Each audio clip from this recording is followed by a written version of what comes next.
안녕하세요. 책과 영화 이야기 나누는 책 읽는 시네필 선아입니다. 오늘은 제가 에세이 3권을 가지고 왔어요. 간단히 소개를 하면서 이 책 속의 좀 명문장을 한번 들려드리면 어떨까 해서 준비해 봤는데요. 평소에 좀 에세이 좋아하시나요? 저는 소설을 가장 많이 읽긴 하는데 그 다음으로 많이 읽는 게 에세이예요. 다른 사람들의 인생은 어떤지 굉장히 궁금하고, 또 에세이는 읽기 부담스럽지 않고 막 고도의 집중력을 발휘하지 않아도 돼서 좀 마음이 무겁거나 아니면 피곤하거나 할 때는 또 이제 깊게 집중해야 되는 책들은 조금 감정 소모나 체력 소모가 된단 말이에요. 그럴 때 이렇게 에세이를 꺼내서 가볍게 시작을 하는데요. 사람 냄새 나는 이런 에세이를 굉장히 좋아해요.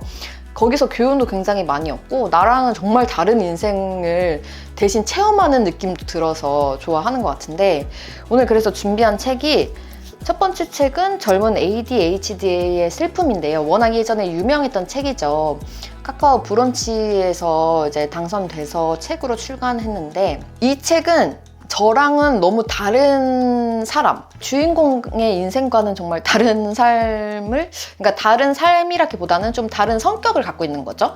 그래서 선택했던 책이었고, 두 번째 이 호호호라는 책은 나랑 너무 비슷해서 선택한 책이에요. 일단 이 윤가은 감독님이 지은 에세이인데, 제가 윤가은 감독님 팬인 거는 구독자님이면 아시죠? 그래서 윤가은 감독님 팬이라서 시작을 했는데, 이 내용이 너무 나와 비슷한 이야기가 많아서 나랑 비슷한 사람이다 라는 생각이 들면서 읽었던 책. 그러니까 앞에 소개한 것과는 전혀 좀 다른 느낌으로 선택을 했던 거고, 마지막으로는 이 젊은 ADHD의 슬픔이 나랑 성격이 다른 사람의 인생이었다면, 이거는 나와는 전혀 다른 삶을 살고 있는 심채겸 박사님이 쓰신 이 천문학자는 별을 보지 않는다예요. 이것도 워낙 유명하죠.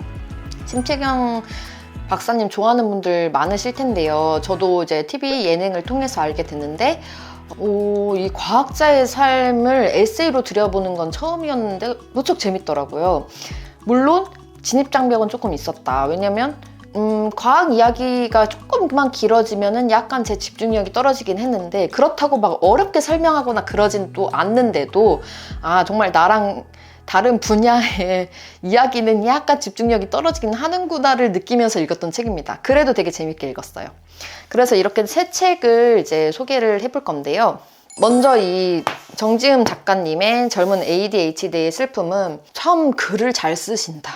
그리고 나는 ADHD가 우리가 일상생활에서도 많이 쓰는 단어가 돼버렸잖아요. 너 ADHD야? 아니면은 나 ADHD 같아? 이런 이야기를 자주 했는데, 이 책을 읽으면서 그런 말을 함부로 쓰면 안 된다는 생각이 들었어요.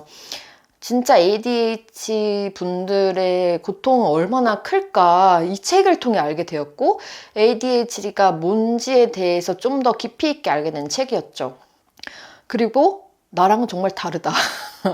성격적으로. 읽으면서도 약간 정신이 없었어요. 또 새로운 경험을 한 거죠. 되게 솔직하게 쓰셨고 재미있게 쓰셨고, 일단 필력이 굉장히 좋습니다. 근데 여기서 제가 좋아하는 부분이 있어요. 44페이지인데 제가 참 이 부분은 마음이 진짜 아팠어요. 나는 겁이 많고 고통을 싫어해서 피가 나지 않는 방법으로만 자신을 미워할 수 있었다. 내가 너무 밉고 싫어서 나를 구하는 게 나의 의무라는 생각이 들지 않았다. 참 사람이 마음이 힘들거나 마음 치료가 필요할 때는 자신을 참 괴롭히는 것 같아요. 모든 걸 내 탓을 하거나, 뭐 인간관계에서도 마찬가지고 어떤 힘든 일이 닥쳤을 때도 마찬가지인데, 나를 미워하는 방법밖에 없는 거죠. 그래서 여기서도 보면은 나를 구하는 게 나의 의무라는 생각이 들지 않아서 나를 참 이렇게 밉고 나를 더 힘들게 했다, 이런 이야기들이 있어요. 근데 이 부분들 읽을 때 좀 마음이 아프면서도 또 한편으로는 공감되는 부분들이 있어서 여러모로 좀 저도 생각을 하게 만들어주는 책이더라고요. 다음으로는 아까도 소개한 윤가은 감독님의 호호호인데요. 이 호호호가 물론 좀 이중적인 의미겠죠? 근데 이게 불호가 없어서 다 호호호예요. 근데 이 호불호가 없는 감독님의 이 태도가 저랑 너무 비슷해요. 저도 불호가 그렇게 많진 않아요. 그러니까 음식은 불호가 좀 많긴 한데 인생에 있어서 좀 좋아하는 게 좀 많은 편이에요. 오히려 너 좋아하는 게 너무 많아서 탈인데, 특히 막 꽃이나 아이들을 정말 사랑하시는데 제가 제일 좋아하는 게 아이들과 꽃이에요. 그런 부분도 너무 공감됐고, 또 제가 제 인생에서 빠질 수 없는 이 영화 관련된 이야기가 너무 좀 재밌어서 이 책을 소개하고 싶었어요. 그래서 앞선 책과는 달리 굉장히 좀 공감을 처음부터 하면서 읽게 된 책이죠. 아, 나랑 참 비슷하다 이런 생각을 하면서 이 꽃 부분을 잠깐 읽어드리면 33페이지에 꽃은 늘 옳다라는 부분이에요. 제목부터 아주 마음에 들었는데, 역시 꽃은 늘 옳다. 꽃을 보고 있으면 꽃에 어울리는 좋은 생각들이 자꾸 떠오르고, 그래서 좋은 일을 더 많이 하고 싶어진다. 그래서 꽃이 더 좋아진다. 꽃을 받는 것도 좋아하는데 주는 것도 좋아한다. 근데 저도 꽃을 받는 걸 정말 좋아하는데 주는 것도 좋아해요. 근데 제가 꽃을 받는 걸 좋아하는 친구가 있어요. 여자친구인데, 근데 그 친구가 이렇게 꽃을 들고 왔을 때 제가 정말 너무 행복했었거든요. 보통 뭐 남친이나 뭐 남편한테 받은 적은 있었지만, 이렇게 이제 동성 친구끼리는 받은 적이 없어서 굉장히 새로운 충격, 기쁨이었어요. 그래서 정말 꽃은 늘 옳다. 저도 이렇게 생각이 들었고, 그리고 그 다음 페이지 부분에 물론 내 삶을 살아내느라 보지 못한 것이 어디 꽃 하나뿐일까 싶긴 하지만 이라는 부분이 있는데, 제가 이 부분을 읽으면서 생각이 난 게 그 고은 시인님의 내려갈 때 보았네, 올라갈 때 보지 못한 그 꽃, 되게 짧은 시인데 정말 강렬한 인상을 주는 시 있잖아요. 그게 생각났어요. 산을 오를 때 보면은 이 정상을 오르려고 우리가 풍경을 보기보다는 막 열심히 이렇게 올라간다는 거죠. 근데 우리가 인생이 이제 등산, 산과 같아서 올라가기도 하지만 결국은 내려와 할 때가 있잖아요. 그래서 결국 인생에서 내리막길을 걷게 될 때는 오히려 우리가 이제 숨가쁘게 살아가면서 보지 못했던 주변 상황이나 이제 사람이나 이런 모든 것들이 오히려 내가 내려감으로써 보이게 되는 것들이 있다는 거죠. 그거를 내려갈 땐 보았네, 올라갈 땐 보지 못한 그 꽃이라는 시 구절로 표현하신 게 너무 아름답고 가슴에 확 와닿았었는데, 여기서도 조금 비슷한 이야기를 하고 계세요. 그리고 또 여름 이야기가 나오는데 89페이지에 아이들이야말로 여름의 장점을 누구보다 잘 알고 즐길 줄 알았다. 여름이 오면 아이들은 땀이 나든 말든 가벼운 옷차림을 날개 삼아 어디든 자유롭게 누비고 다녔다.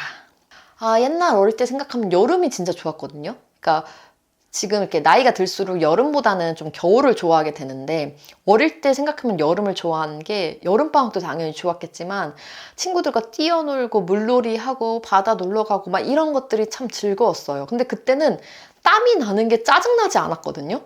땀이 나면 그냥 땀을 닦고 놀고 오히려 신나게 놀았다는 증거죠. 근데 지금은 조금만 땀이 나도 실내로 들어가려고 하고 여름을 온전히 즐기지 못하는 이렇게 인간이 되었다는 게 생각해보면 조금 슬프긴 하더라고요. 그래서 참 이런 부분들도 저한테 참 공감되는 부분이었고, 그거 말고도 참 작가님이 얼마나 따뜻한 분인지가 느껴지는 책이었고 선한 느낌이 참 드는 책이었어요. 그래서 더 이 감독님을 좋아하게 된 책이지 않나 싶어요. 윤가은 감독님 팬이라면 이 책도 추천드릴게요. 마지막으로 참 저랑은 다른 삶을 살고 계시는 과학자 심채겸 박사님 책입니다. 자신의 직업을 정말 사랑하는 사람이다. 그리고 자신의 인생을 진짜 사랑하는 사람이다. 자신과 함께하는 동료들을 존경하고 공경하고 애정하는 분이구나라는 걸 느꼈어요. 심채겸 박사님의 글은 뭐랄까 되게 따뜻하면서도 딱딱한 느낌. 약간 문과를 아주 살짝 스쳐간 이과생이 쓴 에세이 같은 느낌. 정말 삶을 과하게 이렇게 다 이렇게 대입시키시는 느낌이 들었다고 할까? 약간 그 궤도님이 조금 생각이 나는, 뭐 궤도님만큼은 아니긴 하지만 그래서 제가 되게 귀엽다고 생각했던 부분이 있는데, 내가 어린 왕자라면 의자에 앉아있지는 않을 것이다. 나의 소행성이 자전하는 속도에 발을 맞추어 지평선 위에 살짝 걸려있는 해를 향해 하염없이 걸어갈 것이다. 시간이 흐르고 또 흐른 뒤에도 사라지지 않는 노을 속으로 더 이상 슬프지 않을 때까지. 참, 이 구절이 문과와 이과가 섞여 있는 느낌이 들었달까? 저는 그냥 그 노을을 바라보는 어린 왕자의 그 입장이 되어서 참 서글프고 아름답다 이런 생각을 했는데 조금 더 나아가 더 깊고 다양한 생각을 하셨다는 게 재밌었어요.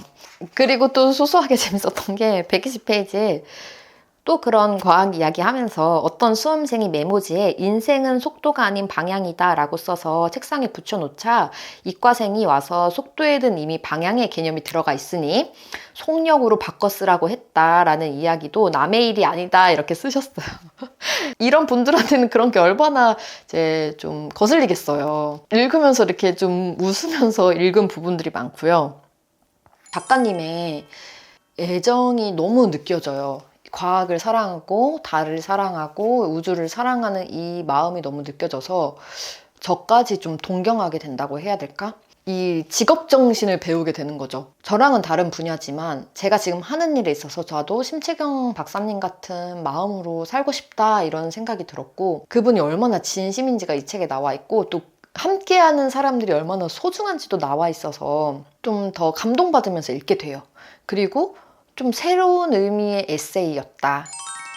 그래서 이렇게 오늘은 전혀 다른 인생을 살고 계시는 세 분의 작가님들의 책을 소개해 봤는데요. 굉장히 세 분 다 필력이 좋기 때문에 중간중간 정말 명문장이 많고 유익한 부분이 많아요. 그래서 이런 게 참 에세이의 매력이 아닌가. 다른 삶을 엿볼 수 있다는 게 참 매력적이라는 생각이 들었어요.